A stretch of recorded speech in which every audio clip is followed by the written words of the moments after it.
서양 세력들의 등장과 조선의 대응에 대해서 알아보도록 하겠습니다.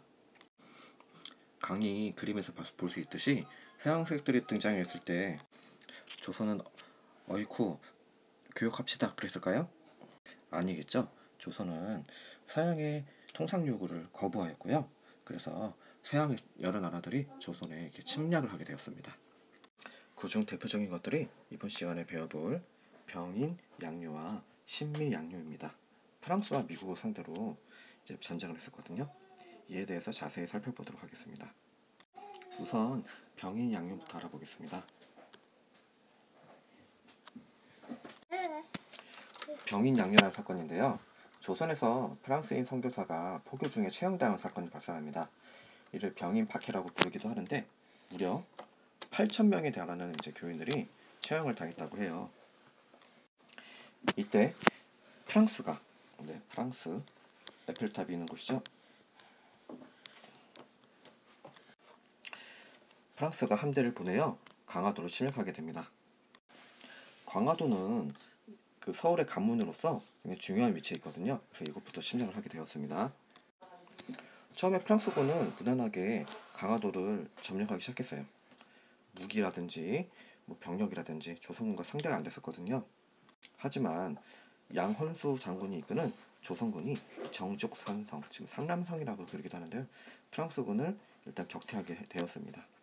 역사를 좋아하는 선생님이 정족산성이 어떤 곳인가 가봤는데요. 실제 이래요. 봐보세요. 굉장히 가파르죠. 보면 삼랑성 설명도 이렇게 있고요. 지형을 이용해가지고 산성을 쌓았기 때문에 여러 화면에서 열세였던 우리 군이 이제 프랑스군을 격퇴할 수 있었습니다. 하지만 프랑스군이 이제 물러가긴 했어요. 하지만 프랑스군은 어디서 강화도에는 외규장각이라는 곳이 있었거든요. 여기에서는 왕실의 주요 문서들을 이제 보관하고 있었는데요. 여기서 귀중한 물건들을 많이 뺏어갔습니다. 이에 대한 설명은 뒤에서 다시 한번 하겠습니다. 그런데 서양 세력의 침략은 이게 끝이 아니었습니다. 이제 미국이 쳐들어왔는데요. 이 사건은 이제 좀 설명이 필요해요. 병인양요가 발생하던 1866년에 미국의 상선이었던 제너럴 셔먼이라는 그 배가 대동강을 거슬러서 평양으로 오게 되었습니다. 올라와서 야 교역하자 하면서 막 이렇게 요구를 했는데요. 근데 문제는 뭐냐면 굉장히 무례한 행동이었어요. 지금도 미국 사람들 좀 버릇이 없잖아요. 당시는 마찬가지였겠죠. 그래서 물에 깊이를 잰다면서 대동강에 올라오면서 우리 군인들 감시하고 있었거든요. 잡아다가 2명을 바다에 던져서 죽이고 1명을 감금했었고요. 또한 물러가는 조건으로 쌀 1,000섬과 금, 은, 인삼을 요구했다고 합니다. 당시 평양 감사였던 누구? 박규수라는 사람이 있었습니다. 박규수가 이거 도저히 안 되겠다. 이거 도저히 한 본때를 보여줘야 되겠는데? 했습니다. 마침 이제 물이 빠져가지고 딱 갇혀있던 이제 그 제너럴 셔먼호를 평양 국민들이 합세해서 이제 불태워버린 사건이 발생했습니다. 조선의 입장에서는 당연한 행동이었겠죠. 하지만 미국 입장에서는 굉장히 기분이 나빴겠죠. 그래서 이를 빌미 삼아서 이제 5년 뒤에 우리나라를 쳐들어오게 됩니다. 이게 신미양요예요. 미국이 군함을 보내서 강화도를 또 침략을 합니다. 처음에 막 무너졌어요. 그런데 또 어제현이 이끄는 조선군이 어디서? 광성보라는 곳에서 광성보, 광성 끝까지 맞서서 싸웠습니다. 물론 강화도를 미국이 점령하긴 했지만 미군이 계속 지킬 만한 이유도 없었고요. 그 필요성을 못 느꼈어요. 그래서 그냥 미군이 스스로 물러가게 되었습니다. 또 역사를 좋아하는 선생님은 실제로 한번 광성보가 어떤 곳인가 한번 가봤거든요. 이런 곳이에요. 바다를 향해서 이렇게 진지가 있고요. 안에는 이렇게 포를 쏠 수 있는 장소가 마련되어 있습니다. 그리고 미군 이제 해군사관학교, 육군사관학교 가보면은 그 당시 전쟁 상황이 사진이 남아 있는데요. 그 당시 우리 그 조선인들의 모습이고요. 승리 기념으로 이제 조선 수군의 깃발이에요. 수군기인데 이거를 가져온 겁니다. 그래서 지금도 이제 미국의 사관학교에 전시되어 있다고 하는데요. 한국과 미국은 지금 굉장히 친한 사이지만 처음 만났을 때는 이제 처음에 싸움으로부터 시작했던 것 같습니다. 병인양요와 신미양요 두 전쟁을 통해서 조선은 일단은 서양 세력의 침략을 물리쳤습니다. 그리고 흥성대원군은 전국 각지에 비석을 세요. 어떤 비석을 세웠을까? 옆에 있는 모양이거든요. 뭘까요? 네, 척화비라고 하면 척화비.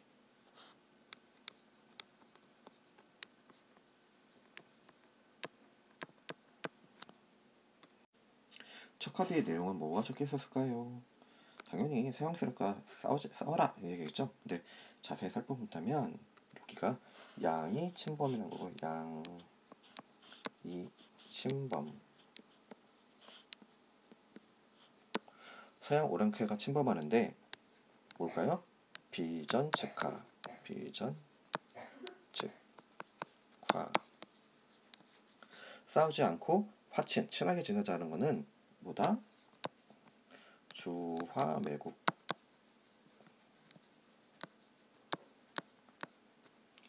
나라를 팔아먹는 짓이다 라고 적혀 있습니다. 이런 것들을 전국 각지에 쓰였다고 해요. 하지만 전 세계가 이제 막 문명을 발전하면서 이제 서로 발전해 가고 있는데 조선만이 교육을 하지 않고 이렇게 문을 닫고 있었기 때문에 전 세계의 흐름에 뒤처지게 되는 결과를 낳게 되었습니다. 흥선대원군의 실수이기도 한데요. 실책이고요. 이제 어린 왕이었던 고종도 이제 나이가 들었겠죠. 자기 스스로 이제 정치를 하고자 합니다. 애석한 일이지만 아버지와 반대되는 정책을 이제 펼치게 돼요. 그리고 그 당시에 이제 많은 조선의 지식인들이 이제 조선도 더 이상 나라 문을 닫지 않고 다른 나라 교육을 해야 된다고 주장을 했었거든요. 옆에 선생님 아들 호겸이가 와가지고 쳐다보고 있네요. 그치 호겸아?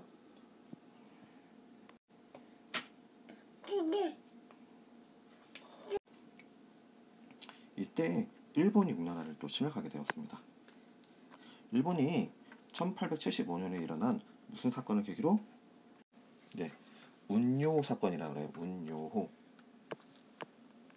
운요호란 일본의 군함인데요.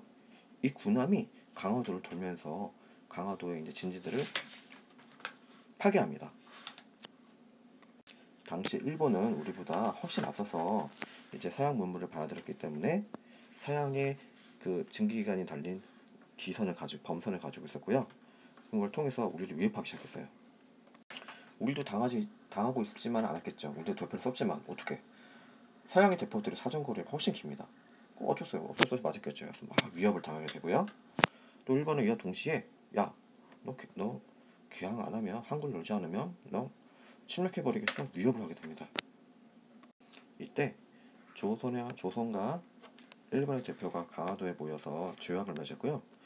이러한 조약이 뭐다? 강화도 조약입니다. 별다른 의미 없어요. 강화도에서 이루어졌다 해서 강화도 조약이고요. 이 강화도 조약은 조선이 외국과 맺은 최초의 무슨 조약이다? 근대적 조약이다 그랬습니다. 그러니까 요즘 스타일의 조약이다 라고 했습니다. 그런데 그 구체적인 내용을 살펴보면은 불평등한 조약이에요. 교과서 58쪽에 보면은 강화도 조약의 주요 내용 1조부터 4조, 7조, 10조가 있는데요. 이게 왜 불평등 조약일까? 여러분들 이거 과제입니다. why 불평등한 조약인지 여러분들이 한번 정의 노트에다 한번 정의해 주세요. 왜 불평등한 조약일까? 검사해 보겠습니다. 마지막으로 이제 조선 왕조 의계에 대해서 얘기하겠습니다. 프랑스가 침략을 하면서 조선의 그 외규장작에 있는 뭘 가져갔다? 의계를 가져갔다고 합니다. 이게 어디까지 지금 어디서 보관되고 있었다? 프랑스 국립도서관 이제 창고에 보관돼 있었대요. 그래가지고 이거를 돌려받기 위해서 프랑스가 협상을 벌였어요. 나쁜 놈들이지, 우리 거 가지고 가고 돌려주지도 않고. 그래서 드디어 2011년도에 마침내 우리나라로 돌아오게 되었다 합니다. 근데 의계에 대해서 잘 모르죠. 의계가 뭔지는 선생님이 동영상 보여줄 건데 크레스팅에다가 한번 연결시켜 보겠습니다. 이번 시간에 정말 많은 내용을 했었죠. 근데 간단하게 정리를 한다면, 첫째, 우리나라는 다른 나라와 교역을 하기 싫었었다. 서양 세력들이 요구를 했어도, 그러니까 어떻게 했어? 서양 세력들이 교육을 하기 위해서 우리나라에 들어오게 되었습니다. 침략을 하게 되었는데, 첫 번째 프랑스가 쳐들어온 병인 양용, 두 번째 미국이 쳐들어온 신미 양용. 미국이니까 신미겠죠. 두 개 헷갈리지 마세요. 하지만 결국에는 세계의 흐름에 따라서 우리나라도 개방하게 되는데요. 그 개방한 조약이 강화도 조약이고요. 이거는 일본의 강요에서 일어났고, 또 최초의 근대적 조약이지만 이제 불평등한 조약이었다는 것입니다. 오늘 강의 여기서 마치도록 하겠습니다. 네, 정리 노트에 잘 정리하고요. 질문 좀 많이 적어주세요.